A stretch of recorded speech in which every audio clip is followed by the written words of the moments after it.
Welcome, everyone. We're so pleased to have you here, both in person and a hearty presence on virtually on Zoom. Welcome to our program tonight, Central Synagogue. I'm Shira Epstein. I'm the Senior Director of Adult Engagement here. And louder? And we also, we have here other staff. Special thank you to Marina Nemra for being our person of always organizing, and she checked you in. We also have Rabbi Rebecca Rosenthal here, Rachel Harvey, members you might know from membership, and Cantor Jenna Pearsall, I believe is somewhere, they're right over there. So you should know that the impetus for this program, but certainly not the sole reason, the impetus is, as you might know, we are having a trip, which we termed a family trip, but it's mostly not families, although there are a few families going to Cuba in January. And that was really what got the ball rolling around in conversation with JDC. As you will learn about their work tonight, they are across the world supporting Jewish communities. And we will learn in particularly about why it is so important to understand the Cuban Jewish community and why it's so significant that we will be traveling there as a central community and supporting their work. Without further ado, I want to introduce our presenters tonight. So first of all, I want to say special thank you to Rebecca Zimolova, yes, for really making this come into being. And I want to formally introduce Dr. William Recant, former Assistant Executive Vice President, JDC Global Program Specialist. Will Recant has more than 3 decades of experience in crisis management and service development. Recant directed relief efforts and disaster assistance programs for the American Jewish Joint Distribution Committee, JDC, in Japan, Haiti, Kosovo, Rwanda, Ethiopia, Cuba, and countries affected by the Indian Ocean tsunami. Recant is one of America's top experts in the field of international relations, disaster relief, and global development. A highly sought-after source on crisis response, he has appeared in a variety of TV, print, and radio outlets discussing the rescue and relief of distressed populations, international disaster response and preparedness, and global volunteerism. And among many other things, Recant's academic endeavors have also contributed to his global outlook. He holds a PhD and master's degree in political science from George Washington University. A captivating speaker, as we will soon hear, Recant brings together strands of his rich experience into every story he tells. So we're really grateful you could join us tonight. And here we go. Thank you. Bienvenidos, welcome. We're going to talk about the Jews of Cuba, a place where I often, when I speak about Cuba, I often say that my Jewish soul doesn't sit in my home synagogue, and it doesn't sit at the Kotel, but it sits in Cuba with the community that I'm about to introduce you to. So, Jews of Cuba, you know, who are they? What are they? We all know the year 1492, Columbus sailed the ocean blue, and where did he land? He landed in, Cuba was the second landing spot in the West, but he landed in Cuba on October 28th, 1492. And on board, it was believed that there was a Jewish translator and a Jewish purser on the Nina, one of the 3 ships that Columbus came over on. So the first Jew to step foot in Cuba was believed to be the translator of Christopher Columbus in 1492. And a bunch of conversos were believed to be on the ship. Why do we know the term conversos? Jews that were forced to convert during the Spanish Inquisition. What year is the Spanish Inquisition? 1492. So this all comes together in this way. So Columbus may have shown up with a Jew, but there was no real Jewish community in Cuba in the 1400s, in the 1500s, in the 1600s. And the first Jewish community really showed up after the Spanish-American War. Does anybody remember the saying, remember the Maine, to hell with Spain? That came up in 1898 when there was the Spanish-American War. We all heard about Theodore Roosevelt and going up San Juan Hill. It wasn't San Juan, Puerto Rico. It was San Juan, Cuba. And former President Roosevelt was a Rough Rider, a Marine of the times, and he and a group of Marines in Cuba were helping the local Spanish, the local Cubans, fight against Spain. And it was really the Cuban Revolution for freedom that we call the Spanish-American War. And it ended with the revolutionaries winning, Spain being expelled, and some of the Jews that were with Teddy Roosevelt and the Rough Riders liking Cuba and wanting to stay in Havana.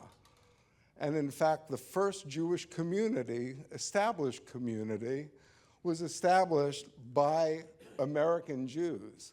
In the cemetery outside of Havana, in Guanabacoa, there's a saying, American Union of Hebrew Congregations. The Reform movement started the first Jewish cemetery in Cuba. There were a small number of Jews in Cuba before the First World War. After the First World War, a number of Jews started to emigrate to Cuba. Jews from Turkey, Jews from Poland, Jews that were affected by the First World War. Many Jews that wanted to come to the United States. America was not granting visas too easily to Jews from Poland, from Turkey, or from anywhere else that wanted to come to the United States. So many Jewish refugees thought, let's go to Hotel Havana. It's just 30 miles away from the United States. We'll hang out there long enough until we can get visas and go to America. And that's what was most of Jewish immigration in the 20s and 30s. And before the Holocaust, there were about 14,000 Jews in the 30s and 40s that came to Cuba as a refuge. They were treated well in Cuba. They arranged a Jewish synagogue. There was a Jewish synagogue just 3 blocks from the port in Old Havana. They were treated very well. There was little anti-Semitism. There was a kosher deli called Moshe Pipik's in Old Havana. There were 3 different synagogues. There was a Sephardic synagogue that the Turkish Jewish community originally established. There was an Orthodox synagogue, and the Jewish community flourished. The Jews were called Polacos in the 1930s and the 1940s because all of the Cubans just look at them and call them Polacos. They didn't take it as a derogatory term, and Jews flourished in Cuban society. And in the pre-Holocaust years, during the Holocaust, Jews that came, they came with all their trades, but there was no work in Cuba. The JDC had to enter Cuba to help the Jewish refugees that were coming there, providing vocational training. And by the way, for those of you who don't know, the JDC is the American Jewish Joint Distribution Committee, an organization that was established in 1914, whose mission is rescue, relief, and renewal of Jewish communities outside of North America. This organization has worked in more than 70 countries since 1914, providing Jewish communities with whatever they need. And in the 1930s and 1940s, what the Jews in Cuba needed was some help. So many refugees had come in, they didn't speak Spanish, they didn't speak the language, and the Joint was the organization to come to Cuba and help set up vocational training programs for them, help set up language training programs for them, etc. And I have to tell you the story of an Eshes Chayil, a woman of valor, whose name is Laura Margolis. Laura was an American. She was born in Cleveland. She was a social worker, and in the 1930s went to work for the Joint. She was sent to Cuba when there were Jewish refugees coming to Cuba. And it was the same time that the SS St. Louis departed Hamburg, Germany. The SS St. Louis was a ship that the Nazis wanted to show the world that no one wants Jews. And they proved it to be true, because the SS St. Louis left Hamburg, Germany, with 987 refugees, Jewish refugees. It first went to Cuba, and they were supposed to get off the boat in Cuba, but because of visa issues and because of right-wing and nationalist activities in Cuba, the government was persuaded not to let them off. 22 Jews were allowed off the ship. Laura was in Cuba at the time, and she was part of the negotiating to help try to get the Jews off the ship.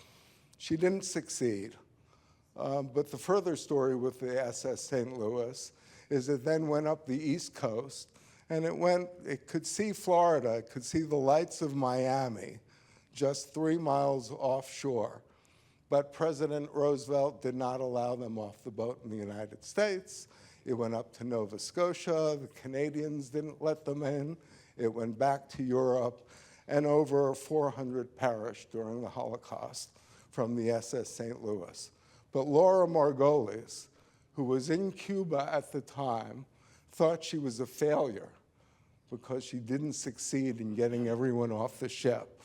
She was then sent by the Joint to Shanghai, China, where there were 22,000 Jewish refugees, and Laura was the director who took care of the Shanghai ghetto and the 22,000 Jews who were refugees in Shanghai for 6 years, from 1940 to 1946, which is why, for me, she is a true Eshet Chayil.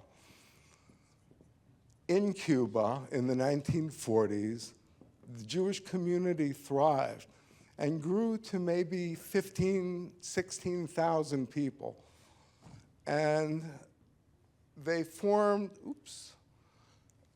their own, during the Holocaust, when refugees came, the Joint arranged for all kinds of programs for them. In the 1940s, gathering for events, social events, bringing them together, even setting up an agricultural program just outside of Havana, which is on par with what the Joint has done globally. In the 1920s, there was a program called Agro Joint in the Ukraine, which supplied the Jews who were in terrible condition with ability to farm, and teaching Jews who were displaced and forced from cities onto agricultural collectives how to work the land. So working in Cuba was not a far cry from what we've had to do in other countries and other parts of the world. Jewish student groups in 1943. And in the background is the Grand Hotel, the Nacional. Refugees sitting with Cuban officials talking about what it will take for more Jewish refugees to come through Cuba and what it will take for them to have a life in Cuba. The JDC comes and goes. We come into communities when they need us, and we leave when they don't. And by 1946, the Jewish community of Cuba had their own money. They were building their own synagogues. They knew their way. They didn't need our help any longer. In 1959, there were about 15,000 Jews living in Cuba. Sephardic Center, Ashkenazic Jews, Orthodox Jews. Jews did very well in the Cuban economy by 1959. You found them in all walks of life. Cuban Revolution comes in, Fidel Castro, Fidel Castro comes in on a ship called the Granma from Mexico. The revolutionaries win. And those of you who remember the Godfather movies may remember the grand scene on January 1st, 1959, when they're all in the great ballroom of the president's office, and all of the wealthy people are dancing, and the elites are there, and Fidel Castro has come and taken over the radio station, and the announcement comes in that we're leaving, and everybody runs to their boats and their yachts to try to get to Florida. Well, out of 15,000 Jews, 95% of the Jewish community left between 1959 and 1964. So out of 15,000, it left less than 1,500. The rules during Castro's communism, the early years, was in 1964, they wrote a new constitution. And according to the Constitution of Cuba, religion, the formal religion of the state was atheism. And if you're not an atheist, you're not allowed to do anything. They never shuttered a synagogue, they never closed a church, but anybody who was ever seen walking into a synagogue or a church was on a list. And if you're on a list, things might not be so good. The revolution devastated the Jewish community.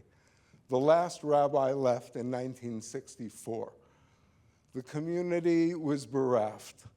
Nobody went to the synagogues. Nobody wanted to be on a list.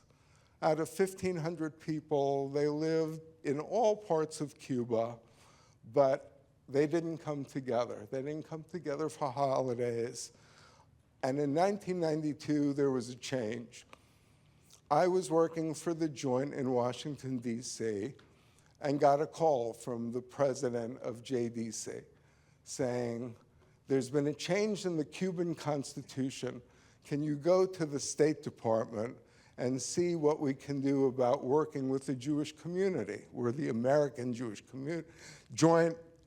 There's an embargo against Cuba. We don't have relations, but the community might need some help. I went to the State Department, met with the Assistant Secretary of State for Latin American Affairs, and explained to her, and she said, I don't understand the difference. The Constitution used to say we're an atheistic state. The new Constitution says we're just an a-religious state. I don't know what the difference is. I didn't know what the difference was either, so I called Dr. Miller, who was the president of the Jewish community of Cuba in 1992. And Dr. Miller said, I'll tell you what the difference is. The difference is when we were formally atheistic, if anybody was seen walking in, they couldn't be a member of the Communist Party. And if you're not a member of the Communist Party, there's no way of advancing socially, educationally, academically, economically, or any other way in Cuban society. So they just stayed away. Now that we're just an a-religious, we're just a non-religious country, if you go in, you can still be a member of the Communist Party. So you can be free to have religion again. The Joint received the first license from the Treasury Department to travel to Cuba to visit, quote, our co-religionists. I went to Cuba, we brought 3 people. We brought a doctor from Palo Alto, California. We brought a community development worker from Buenos Aires, Argentina, and we brought a rabbi from Guadalajara, Mexico. They came down, we spent a week in Cuba, they went around, they came back, and they gave their report to the board of directors of the Joint in 1992. The doctor, good news and bad news. The good news, there's no anti-Semitism in Cuba. I wore a kippah, I met with the Minister of Health, I met with the heads of medical schools, I went to hospitals, I told everybody I was a Jew and this is the reason I'm here. Everybody welcomed me, no anti-Semitism. Bad news, no antibiotics. And if you or your kid needs ampicillin or penicillin or anycillin, it's not available. And then he pointed to me and he said, the next time you go back down, you fill your suitcase with medicine. We're going to set up a pharmacy on the second floor of the synagogue. I'm going to get a volunteer doctor and a volunteer pharmacist to run it. And every time you come down, you bring these medications. Okay. The community development worker comes back and says, I don't know what we can do in communist Cuba. I don't know if we can have a youth group. I don't know if we can bring people together. I don't know if they'll be willing to come together because they haven't been able to for the last 30 years. The rabbi, Rabbi Shmuel Steinhandler, comes and he went to Guadalajara, he went to Guantanamo, he went to different communities. He met with the Jews and he told them, he says, two rabbis are speaking. One says to the other, I have a butterfly in my hand, alive or dead? And the other rabbi says, the answer is in your hands, alive or dead. Jews of Cuba loved the story, said we're the butterfly and we want to fly free again and we want to come back. Rabbi Steinhandler took the 1956 census from Cuba and together with colleagues from the Joint went knocking, and Dr. Miller, went knocking door by door to everybody that was on that list that was still in Cuba and invited them to come back to the Patronato. The Patronato is the conservative synagogue / JCC in Havana. And the Patronato, when I first went there in 1992, I went on a Friday afternoon and I stood with Dr. Miller. First we went upstairs to the main sanctuary and every window was broken out. And there were birds nesting over the Aron Kodesh. And birds just flying all over, and you're dodging the bird droppings wherever you are. So we didn't have services there. He said, come downstairs to the basement. Oh, but first, come upstairs to what was the women's section. So I go upstairs, and unfortunately, it was termite infested, and my left leg went through the ceiling. And Dr. Miller helped pull me up, and we then went downstairs. Downstairs, there was a little Beit Midrash, a little room where they had an Aron Kodesh, so they had 2 Torah scrolls. And slowly, and there was a sign on the wall, and the sign on the wall said, Am Yisrael beCuba Chai. The Jewish community of Cuba lives. And I stood with Dr. Miller, and very slowly, Dr. Miller was 72 at the time. Very slowly, 6 other gentlemen come into the room. They were all older than Dr. Miller. So there were 8 of us in the room. And I said, are you going to do Shabbat services? We don't have a minyan. And he said, oh, we have a Cuban minyan. What's a Cuban minyan? Oh, there are 7 of us, and we have 2 Sefer Torahs, and go back there and open the door, and Eliyahu will show up just like he does every Pesach. So that's 10. That's a Cuban minyan in 1992. there aren't enough Jews in Cuba to make a minyan. And I leaned over and I said, Emes, you know, the sign on the wall, true? Am Yisrael Cuba Chai, it's you and 6 octogenarians? And he said, no, it's not true. We are dying, and there will not be another generation in the country of Cuba. Started working, sent the rabbi, sent the doctor, set up a pharmacy on the 2nd floor of the synagogue that has become the largest pharmacy in Havana, that is open to non-Jews 2 days a week and open to anyone in the Jewish community. The non-Jews who come say, we're so happy that we have a Jewish community here. Because of that, and because they're open to us, my kid has penicillin now. So the synagogue has become the hub of operations and the hub of all Jewish life. We started by starting up schools for kids, a Sunday school. There's a Sunday school every Sunday. Now some of it is online because of economic hardships in Cuba that they're facing again. But in the 90s, there was the first bat mitzvah program that my daughter got to start because she came on a mission with New York Federation in 1999. She was 12 years old. We're sitting on Friday night services, and at that time, the whole community came out. So out of 1,500 Jews that remained in Cuba in the late 90s on a Friday night, we would have close to 600 come to a Friday night service. And these are people that didn't even know they were Jews, had nothing in their upbringing, and have totally come back. So my daughter is sitting with 3 of the other 12-year-olds, and she's talking to them, and first they invite her to go out after shul on Friday night, and my wife wasn't with me, and I gave her permission to go out in Havana on a Friday night after shul. She goes back, I go back to the hotel room, it's 10 o'clock, it's 11 o'clock, and I think, oh, I'm gonna have a lot of trouble when I get home.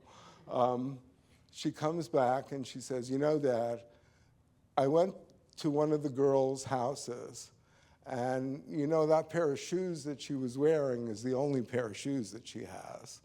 And you know that nice dress that she was wearing is the only dress. And you know the chicken dinner that we had at synagogue that JDC brought in so that at least everybody could have a chicken on a Friday night for dinner and have protein in their diet, you know, her parents brought those bones home, and she told me that they're going to make soup out of those bones because this is the only meat that they're going to have this week. And then she says, and I told them that I'm going to have my bat mitzvah and asked them about their b'nai mitzvah, and they said, oh, there hasn't been a bar bat mitzvah in Cuba since 1964. But yeah, we'd like to do it. What would it take? And so I said, so my daughter says, go to the JDC and tell them they have to start the b'nai mitzvah program here. So I go to the head of the country director, and he says, okay, for $300, I can train them to read Torah, lead services, and we can give each one a Sidur, a Chumash, a Tanakh, tefillin, talit, candlesticks, and I can train them and they'll lead services and they'll have their b'nai. Oh, and it's truly the bar mitzvah of our entire community that just came back in 1992. So it includes a party for the entire Jewish community in Havana that will come to this bat mitzvah. And this was the first bat mitzvah, and there have now been several dozen b'nai mitzvot in Cuba. People gathering for weddings. So There was a wedding under the chuppah since there hadn't been a rabbi or real Jewish community since 1964. There were a lot of Jews who got married but never under the chuppah. And there were a lot of Jews who were intermarried and who decided, yeah, if we ever have the chance, we'd like our kids to be exposed to Judaism. There were 86 circumcisions of male over the age of 40 in the late 90s who came forward, and they were intermarried, and they said, yes, we want to be Jewish. There have been conversions into Judaism throughout Cuba for these reasons. And that's the Patronato. So the big arch precedes McDonald's. But it really is a distinctive feature, and the Patronato was completely renovated in the late 90s by the joint and by the community itself. The community, what distinguishes the Cuban Jewish community from all others is the same thing that distinguishes Cuba from all others. You know, Jewish communities, wherever they are reflective of the overall culture and society in which we live. We're American Jews. You're mostly New Yorkers. You live like other Americans. You live like other New Yorkers. In Argentina, in Buenos Aires, they do it with tango. In Cuba, they do it with salsa. And it's in the blood, and you see it. You see it everywhere. In one of my first reports back to the joint, it was, they're poor, they have no shoes. I see kids running around the street without shoes, but they're dancing in the street. There's music playing all the time. People have it in their soul, and it comes out in the Jewish community in such a special and unique way. So here we are, we start working in the 1990s. They come on Saturday night.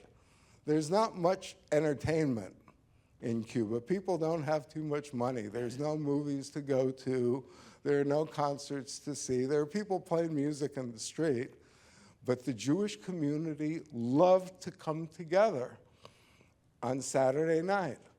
And on Saturday night, in the Patronato, in this building, downstairs in the basement, there's a big room that's about this size. It was renovated in 1999, and the community comes together for what? Rikudim, Israeli folk dancing. Every Saturday night. That's the hot ticket in Cuba. That's the place where you want to be if you're Jewish. Intergenerational, the older people are all sitting around the crowd, and the younger people are all dancing. So we've brought in programs of Shabbat. Well, this is since COVID, but the general programs that JDC has is Shabbat programs for the people, free medicine through the pharmacy that we've set up, food deliveries directly to the elderly, programs all the time. They have the greatest volunteer network in Cuba. You go there and you meet with the community, and it's the community itself that is working to sustain itself. They don't have the resources. They're dirt poor. They live like other Cubans. Most of the economy of Cuba comes from tourism and remittances. And what's remittances? That's money that's sent from Cubans who have gone abroad. So let me give you some quick numbers. We started working in Cuba in 1992, estimated Jewish population, 1,500. We meet with Fidel Castro. We talk about all kinds of things, what we're allowed to do, what we're not allowed to do. And we talk about Aliyah. Cuba and Israel do not have diplomatic relations. And I explained to Fidel that my parents were survivors, and there wasn't a state of Israel, there was no refuge for our people, and that Israel is the refuge, and that we pray for 2,000 years to return to Zion. Every Passover we pray for Jerusalem. And he understood, and he allowed any Jew that wanted to leave Cuba to do so. You have to make your application through the Canadian Embassy, and the Canadian Embassy then works with the Israeli authorities, and once permission is granted, you can make Aliyah. So here's the math. 1,500 Jews, about 600 make Aliyah. So 1,500 minus 600 leaves about 900. And now the number is down to 700. But when it was 900, how did you get so many that left, and still the number is way up there? And the number was because people who converted into Judaism. But now the number is down to 700 or less. Why? Because the economic conditions are so terrible that most of the young people are leaving. There's not much of a future in Cuba. And that has changed dramatically due to the economic conditions that prevail over the last 30 years. When things are better, they stay. When things are worse, they leave. Right now, things are terrible. When I first went in 1992, they called it the special economic period because there were food riots in Old Havana. The economic condition today is terrible, but this is part of the fun part. This is the Rikudim. This is the Israeli folk dancing that they like to do. They've taken it international. They've taken their Israeli folk dancing group to Mexico and to Argentina and to Israel, and they've won awards. So we've been able to set up all kinds of programs. Cuba's a small country. 90% of the Jewish community lives in Havana, which is where the big flag is with the Cuban flag. But there are small Jewish communities in all these far out areas. And by small, I mean 2 families, 5 families, but we've connected them all.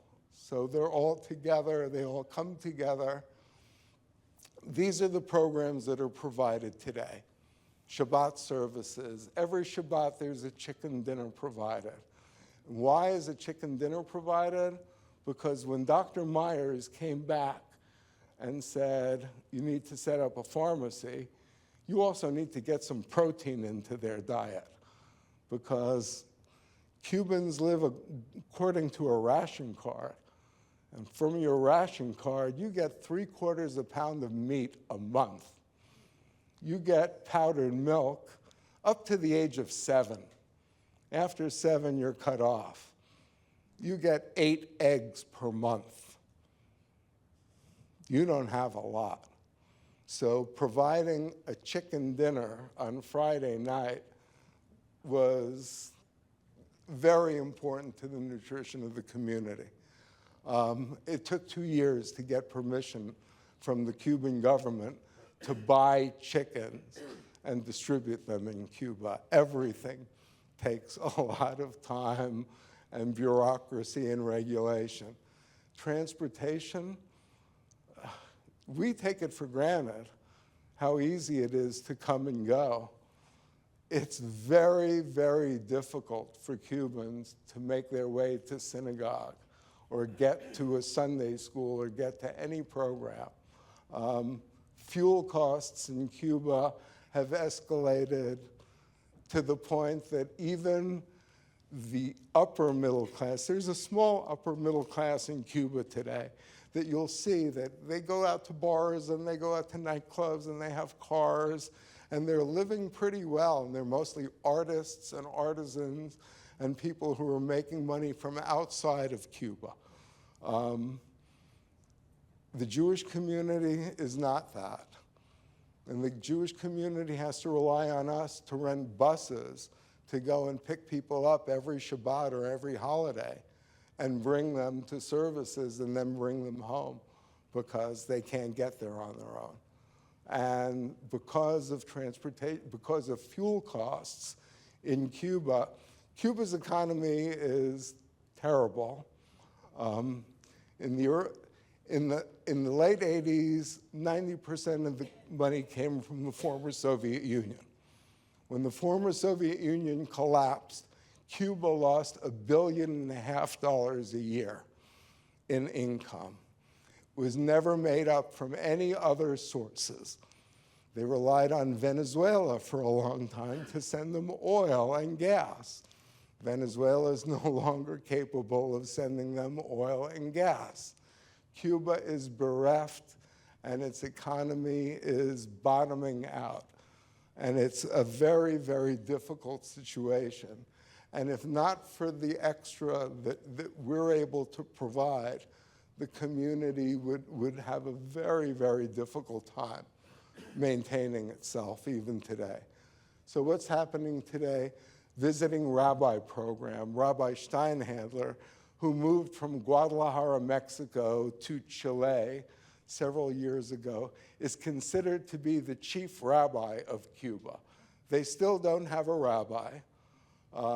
And when the Pope was invited by Fidel to come to Cuba, he said, oh, we can't have the Pope come without the great rabbi of Cuba. So he invited Rabbi Steinhandler to come and be there with the Pope, and the government paid a lot of service to the Jewish community. The Bar and Bat Mitzvah program continues. Sunday school program continues.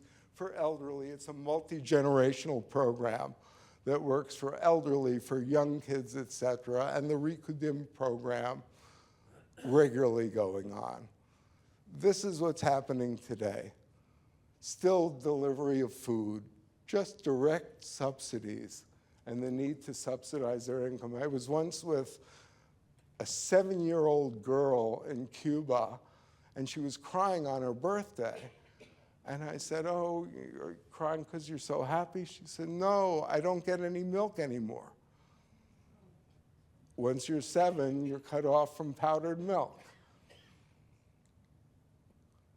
There's a picture of the pharmacy that was set up on the second floor of the synagogue. And the Kesher program is the program for elderly and the program for disabled. And it's the community itself that gets together and makes sure that everyone is taken care of. They let no one go without assistance. Passover programs, wedding programs under the chuppah, regular Shabbat programs. And, you know, Cuba still does not have diplomatic relations with Israel. And you can only imagine a country where the government is at odds with Israel, and the president of the Jewish community is called upon to condemn Israel officially. And what kind of position? It's similar to what happened in Eastern Europe and former communist countries all over, what Rabbi Rosen had to deal with in Romania for 50 years, and what Jewish leaders around the world have to deal with. So when the president of the community calls, when the president of the country calls David Prinstein, the current president of the Jewish community, and says, I need a declaration from you condemning Israel, what does he do? How does he protect his people? How does he walk the line? He didn't give them the letter that they wanted. He maintains a strong self-image, but it's very difficult when you're 700 people in a country that sees things differently. So this is still going on every week, every month, elderly programs, Rikudim, and the message that they, the community, asks us to bring to you is always Toda Rabbah. Just tell them thank you. Just tell them thank you for remembering that we're here, for not forgetting that we're here, for sending missions. Oh boy, missions have been a lifeline to the Jewish community of Cuba. When you go on a mission, you fill your suitcase with medicine. What is medicine? It's vital, without which you cannot survive. So just going and being with them is a lifeline of support to a community that before Dr. Miller passed away in 2014, and I was with him a couple of months before he died, and we were standing in the now renovated Patronato, and there were a lot of people coming in, and it was vibrant, it was really good. And I said, Dr. Miller, do you remember when we met? And he said, yeah, I remember when we met, and I remember exactly what I said to you. And thank God, and thanks to the joint and what you're bringing in from Jews around the world who care, and thanks to my community and my people, I was wrong. Am Yisrael b'Cuba chai. We're still alive. We're doing well. That's what he said in 2014.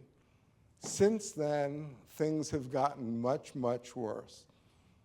And we don't know what the future of Cuban Jewry is. We know that they're strong. We know that they're spiritual. We know that they're 70% elderly. We know that the young people have left. We know that we've had a challenge for the last 30 years because who are the Jews that left? Who were the first ones to say, yeah, I want to go to Israel? The best and the brightest. The ones who wanted to be Jews, the ones who felt the spirituality, the ones who wanted more of a connection, the ones who were most industrious.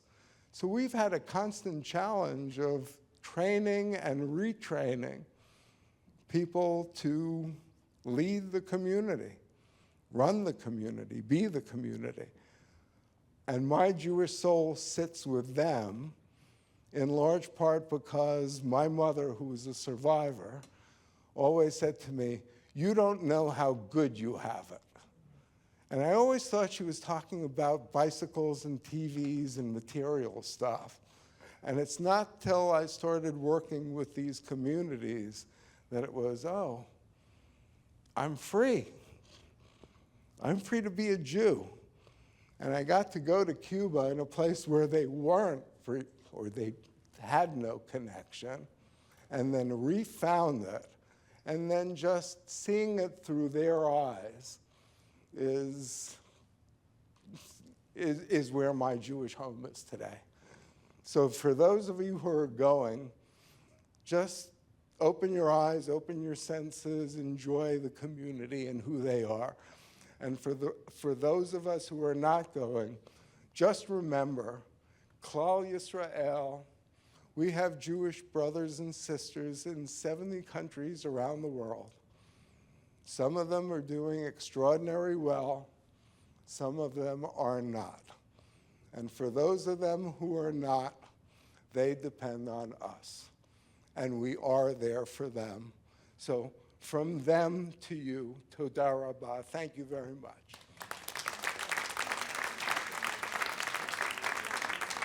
We can take questions, and and my colleague Diana is on the Zoom to answer any questions that I can't.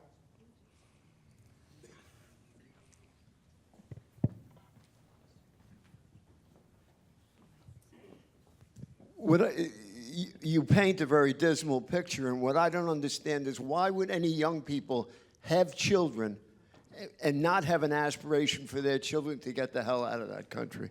You know, there aren't many young children being born within the Jewish community today. There aren't.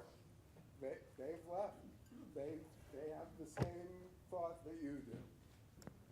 Will, we need you to use the microphone, please. Oh. Thank you. Deanna, can you hear? Yes. I was just saying that there aren't many Jewish children being born into the community today. And most of the young people of childbearing years have left. So what's that future for the community? None, until and unless there is political and economic change. And if and when there is, there will be Jews that will again go to Cuba for a variety of reasons, for the same reasons of the first Jews. Do any of the people who live there identify as Cubans? The older people, anybody? Yes. Oh, yes. They're strong. There are many Jews who are nationalists. There are many Jews who are communists who believe in it. So just like the general population, they're of all sorts, of all walks of life. And what's incumbent upon us is to help them be Jewish wherever they are. So, Will, if you could touch a moment on a question that has popped up a few times online, which is about the U.S. embargo on Cuba. So the ping pong game of economic relations between the United States and Cuba has been unsteady and unsettling since it started in the 1960s. So the United States embargo on Cuba has held throughout various administrations, and one of the best political cartoons I ever saw was in their newspaper Grandma, which is named after the ship that Castro came on, and it's a national paper. And on the bottom, it was Fidel, and he was sitting, and he was just resting his hand on his chin on his arm, and he was looking up, and above him was Kennedy, Johnson, Nixon, Ford, Carter, Reagan, Bush, Clinton, Bush, Obama, and they were all saying, when Fidel is gone. And so for 40 years, he's watching them all disappear, and he's still there, but he's not there anymore, but so the embargo was placed on Cuba to force them from their communist ways to a more democratic way. It has never worked. It has imposed a lot of hardship on the Cuban people. It has done little to change the way of the Cuban government.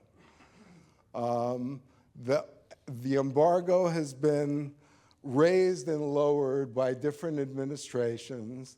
During the Clinton administration, they lifted the embargo to the part that there were people-to-people relationships, and there were cultural relationships and trips from lots of Americans going to Cuba for the first time.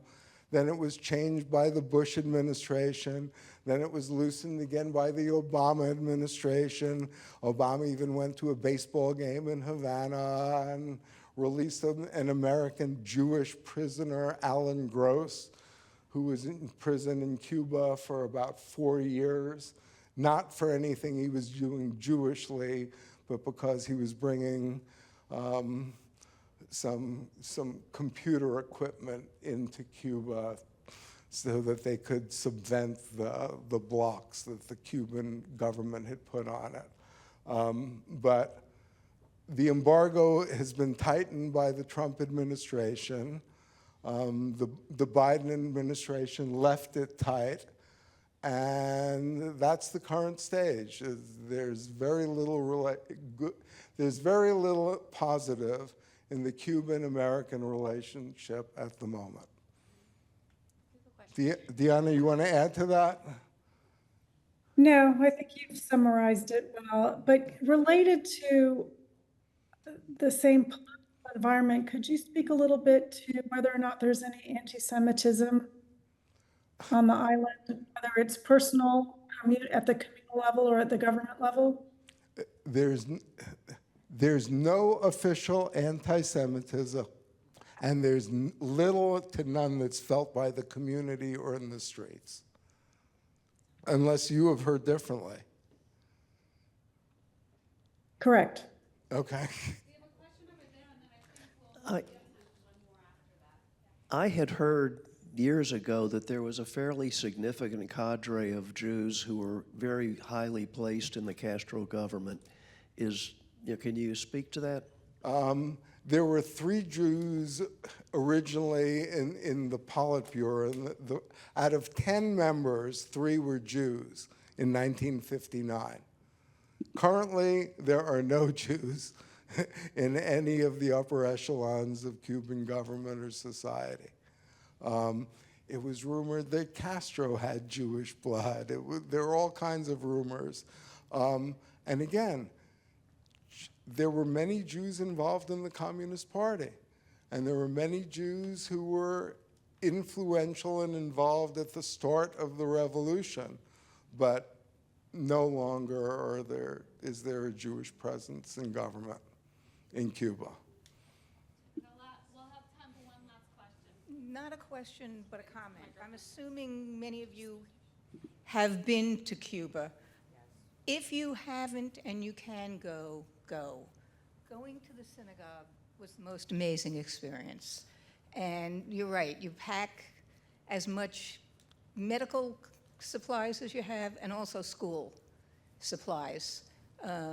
You don't need to take much. It's a third world country. You don't need to take much for yourself. But I recommend it highly to anyone who can get there. Thank you. Thank you. I want to say this is, for us, a widely attended weeknight program, and you can see that this is a tribute to people really wanting to understand the JDC's work, your work, and the impact on a local Jewish community. And I found this extremely informative. I think our whole community has. I know it will galvanize us to think about how we're supporting Jewish communities across the world. So thank you very much. We're so appreciative. And thank you, everyone, for joining tonight. Have a great night.